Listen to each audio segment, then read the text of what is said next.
Sergić tane. Bu buraya ziyade oluyor mu? Bu bana bu tutuda svizin aldı on şerde hala İngiliz şeydi daha yapmak var diye. Büyüsü yani ya sağ olun para büyüsü yani abi esası yani da başlıyor. Sağ olun mesela glavni tek daha. Görünen bu konu hal ya bu boş. Tamam İngiliz şeydi daha. Bu da ya. Sağ Del yolun ayakını del kıyıttım ben hayır burada ona kaçağı oldu. Tamam kalan üyüştük. Burada olsun akvaç onu Dukuna buradan batı selak olma.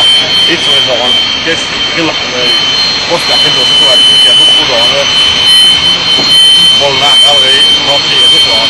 Hiç kılıyor da kılı boş hena.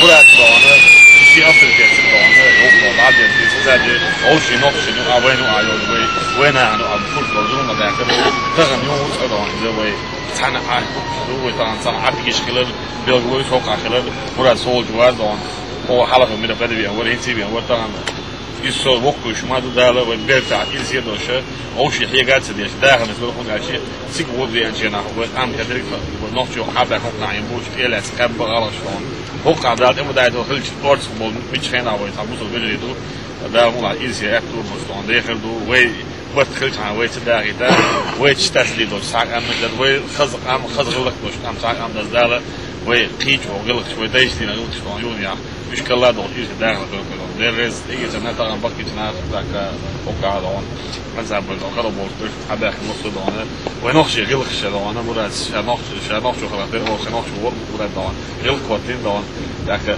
يوت دون تكون إيزي غلق خير دي جاي تجي ده إيش بيعرف كده مش بتوقع كده كده دي دون ما ثلاثة.